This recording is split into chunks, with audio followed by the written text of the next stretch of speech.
Olá pessoal, meu nome é Júnia, sou do Cefet-MG, professora de Química do Cefet-MG e dando continuidade ao nosso projeto de ensino, vou continuar com as resoluções de questões do Enem. Nossa questão de hoje é uma questão que caiu no Enem de 2019 e nosso tema será equilíbrio químico. Vamos então ler o enunciado da questão. O processo de calagem consiste na diminuição da acidez do solo usando compostos inorgânicos, sendo mais usado o calcário dolomítico, que é constituído de carbonato de cálcio, CaCO3, e carbonato de magnésio, MgCO3. Além de aumentar o pH do solo, esses compostos são fontes de cálcio e magnésio, nutrientes importantes para os vegetais. Os compostos contidos no calcário dolomítico elevam o pH do solo, e aí nós temos as opções. Então, primeiramente, vamos destacar as informações importantes no enunciado. Primeira informação, diminuição da acidez do solo. Segunda informação, para que isso aconteça é adicionado calcário. Quem é o calcário?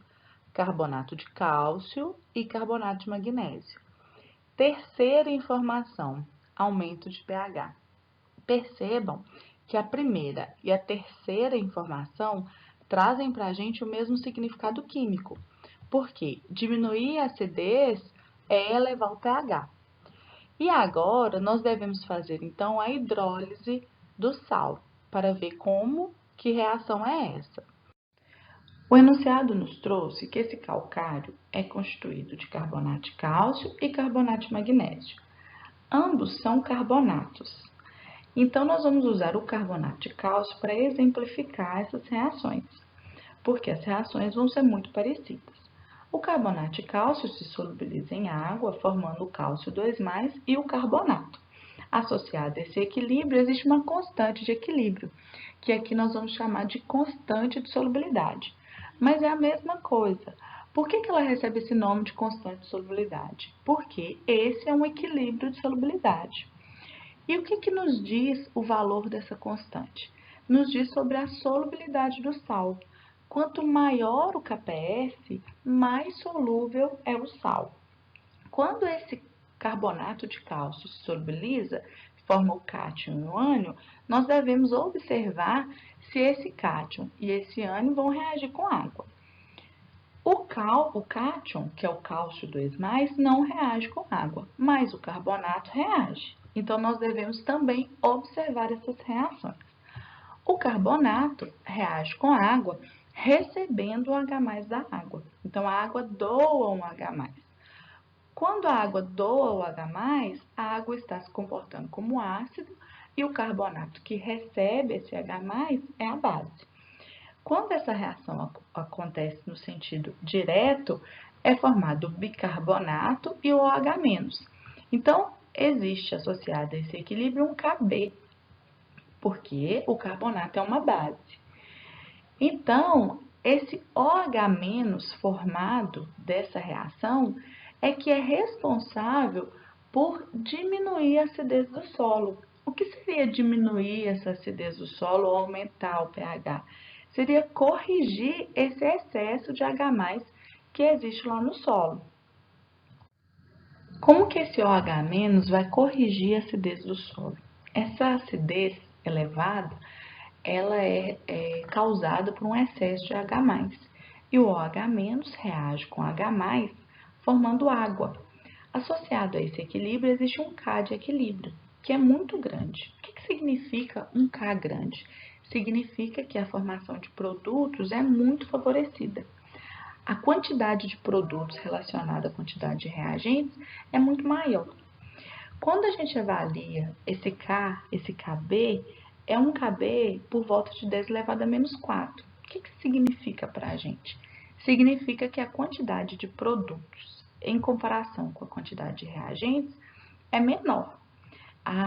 O favorecimento dessa formação de produtos aqui é menor quando eu comparo com uma reação que tem um K maior.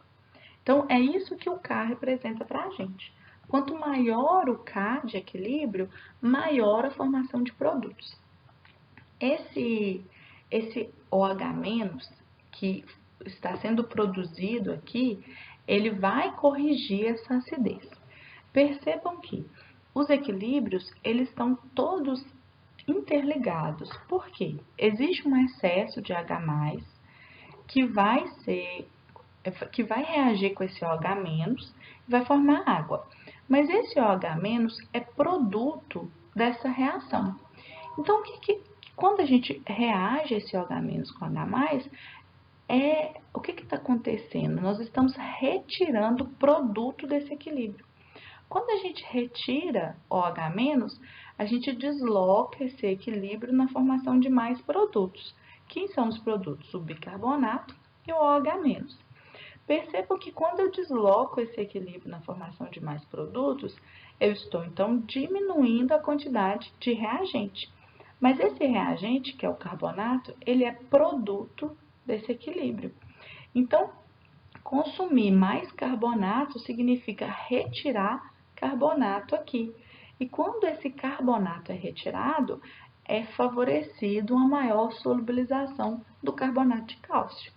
Então, os equilíbrios eles estão todos interligados.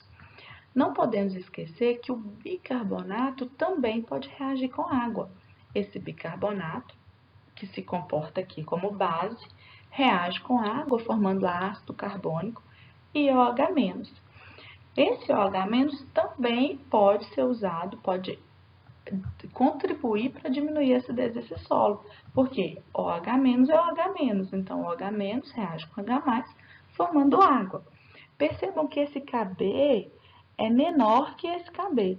O que significa isso? Significa que a formação desses produtos aqui, ela é mais favorecida do que desses produtos.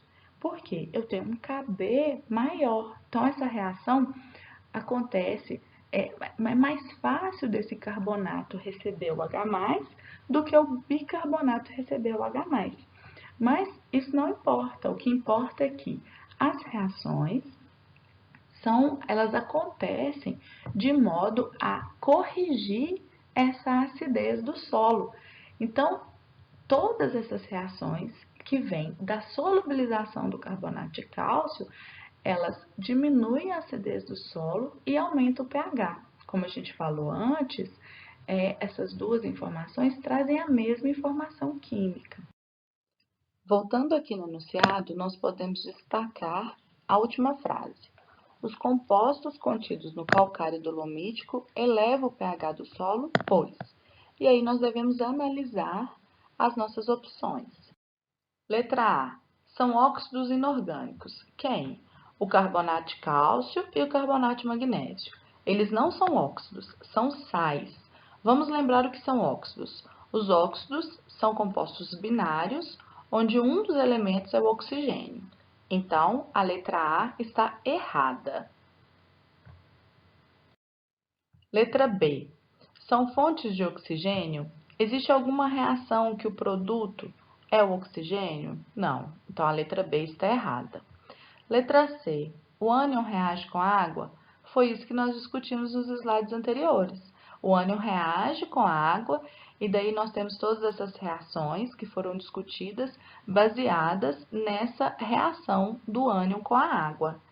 E então, a letra C é a opção correta da nossa questão, mas nós devemos continuar analisando as outras opções. Letra D. São substâncias anfóteras? O que são substâncias anfóteras? Substâncias anfóteras são substâncias que podem reagir como ácido e como base, dependendo da reação. Então, a água é um exemplo de substância anfótera. Por quê? Aqui é um exemplo onde a água está funcionando como ácido, porque o carbonato é a base que recebe o H+ da água. Então, quem doa o H+, é o ácido. Se a gente estivesse analisando a reação da água com ácido sulfúrico, por exemplo, a água recebe o H+ do ácido sulfúrico, que é o ácido, e quando a água recebe esse H+, formando H3 ou mais, a água está funcionando como base. Então, a água é uma substância fótora. Um outro exemplo aqui é o bicarbonato. O bicarbonato, nesse equilíbrio, está reagindo com a água, recebendo um H+ da água. Então, ele está reagindo, ele aqui está se comportando como base e a água como ácido, formando ácido carbônico. Mas e se a gente estivesse analisando essa reação no sentido do bicarbonato doar um H+ para a água? Aqui não tem esse exemplo, aqui tem o bicarbonato doando um H+ para a hidroxila e formando carbonato. Mas é a mesma ideia, o bicarbonato ele pode doar esse H+. Se ele doa esse H+, ele está funcionando, ele está se comportando como ácido. Então, essas são substâncias anfóteras. Agora, o que ele pergunta? Se o carbonato de cálcio e o carbonato de magnésio são substâncias anfóteras. Não, eles não são. Por isso que a letra D está errada.